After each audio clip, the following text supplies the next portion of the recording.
how's it going? So today we will be talking about the Utah Jazz offseason and what will become of that and what we hope as Jazz fans to happen. Spoiler alert, we can't do a lot. So let's just hop right into it. First off, basically we got to start off as who are the Jazz free agents? Not a whole lot of big ones after extending Rudy Gobert and Donovan Mitchell, one of which was very questionable, and money which was very questionable given to one of those people. But we won't get into that because that will lead down a path that no one really wants to talk about. So their few of free agents is going to be Ersan Ilyasova. Sorry, I cannot pronounce that name worth a damn. Trent Forrest, and probably one of the bigger names coming out of Utah is Mike Conley and what he is going to be doing. And we'll talk about him just in a sec. Next up is Georges Niang, who is a quite decent role player for the Utah Jazz. Come playoff time, he was very questionable with his playing and did not really do anything for us and did not play his role that he should have. And lastly, we have Jarrell Brantley. Like I said, not a lot of big names in this, not a lot of heavy hitters, not a lot of Jazz changing who they are this free agency. But the bigger name is Mike Conley. What can the Jazz possibly do with this situation? As it is, Mike Conley is making quite a lot of money, and it is yet to be seen if he's going to be looking for a little less than that or if he's going to be looking around the same ballpark. That is definitely something that we have to eye. He has not come out and said that he is one way or the other. He obviously looks at free agency as an opportunity and as an opportunity to make some money and get what him and his family wants. But also there's a side of him playing with Utah for these past couple of days, or past couple of years, and there being so much chemistry that he's built and had arguably one of the best years of his career because he was an all-star.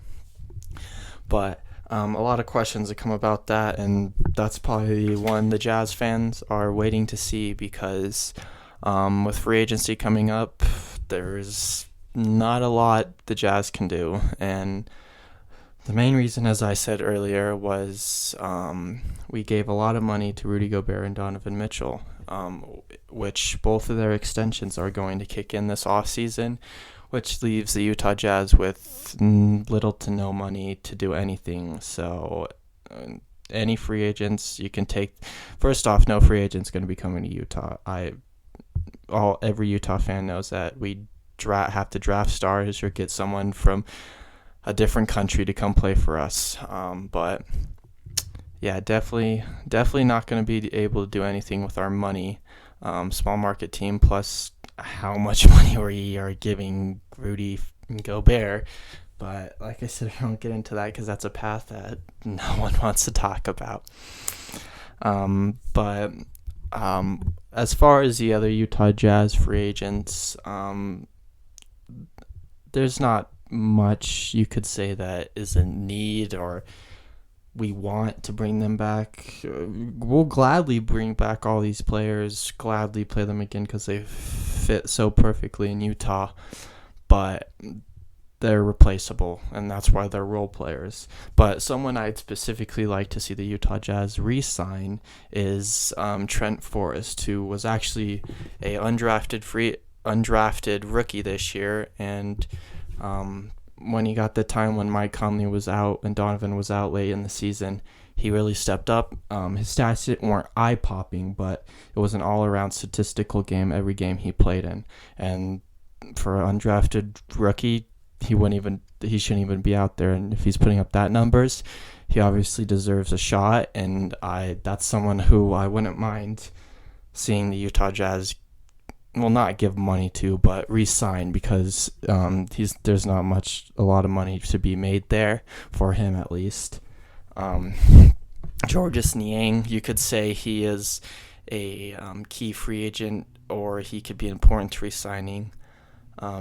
He's definitely a great role player and fits in with the Jazz's scheme well, shoot threes and play defense like we hope our defensive player of the year down low will play like it, but we just saw the playoffs and how that went. So, but as we talk about free agents, I'd like to talk a little bit about NBA free agents and just an overall scheme of free agency coming up. There's not too many big names, but one of the biggest name without injury is definitely Kawhi Leonard. You got CP3 following up, Mike Conley, as I said before, who is probably going to be a top 5 free agent this summer, and I think people should keep an eye on him because even though injury prone, he still looks like he's got the burst, he still looks like he's got the skill, and he sure as heck shows that he's got the IQ to be able to play in the NBA. And it's just he's a phenomenal player, and with the free agency coming up, it falls off after Kawhi Leonard and CP3 after CP3 it falls off pretty hard with guards. So Conley will definitely be someone that teams look forward to see what kind of money he's looking for in free agency. Another big name is John Collins. Start of the year, Hawks were talking deals all over with him, talking about dealing him left and right, especially when the Trae Young and John Collins beef arose or whatever that is, which seems to be over and has shown no light to it because the Hawks are obviously in the Eastern Conference Final. But he's someone who has said that he wants some money, and the Hawks have shown that they're not really willing to give it to him. He's a phenomenal player, and I think any team who gets him is very lucky because he plays phenomenal as it is, but he still just doesn't have his game. Like, he doesn't have something to him that makes him John Collins. Yeah, ferocious dunks, highlight plays, you could say that's John Collins, but he already plays phenomenal basketball without having like a true identity and a true focus on his game. Defensive end, you can forget about it. Offensively, he's a monster, and he doesn't even play like most people his size. I'd say most people his size in the NBA now. That's why I say whoever gets him is very lucky, because they're getting someone who's already playing amazing at the moment without even having an identity. So that is going to be a big free agent coming up. One of the bigger centers coming off free agency is definitely Jarrett Allen, and definitely a big that some team could use and use well. I haven't watched a lot of Jarrett Allen. I've seen some Cleveland games, but wasn't really a big fan of watching him and Drummond have a pissing contest out there. But definitely a big that has mobility down low, can play some defense, can be a lob threat, can do what you want as a big man in today's day besides shoot the ball. And if you can get him at the right price, and he is sure heck of a steal.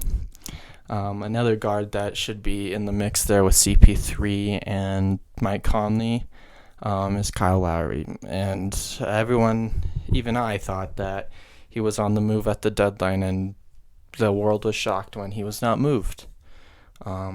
But him and the Raptors, I don't know how that relationship has always been good, but I think they're going to be looking for two different things this offseason. I think the Raptors are going to be looking towards a long-term future, and Kyle Lowry's going to be looking short-term and what's best for his career, as it's not coming to an end, but you can see the end of the tunnel for him. One of the last free agents I'll name, there's a couple more on the list of free agents this summer, but this one's just the main ones, basically the top. Let's see, Kawhi, CP3, Conley, Collins, top 7 free agents I think this summer. And to round that off is definitely going to be DeMar DeRozan. I've always been a fan of DeMar, huge fan of the mid-range game. Probably dead in today's game. The 3-point owns the NBA. But I think DeMar is someone who went from being overrated to underrated and just a change of scenery in San Antonio. 3-ball is very questionable with him, and he's definitely going to have to look towards fixing that and being a better shooter at the arc. But he has shown that he can live off that mid-range and live off of the game he plays, so far at least. And yeah, that is going to round out my top 7 free agents. And like I said, one of the bigger ones is a Utah Jazz player, at the moment at least, is Mike Conley. And Jazz fans are just waiting to see what happens with that. And yeah, thank you guys for listening, and I hope you guys have a good day.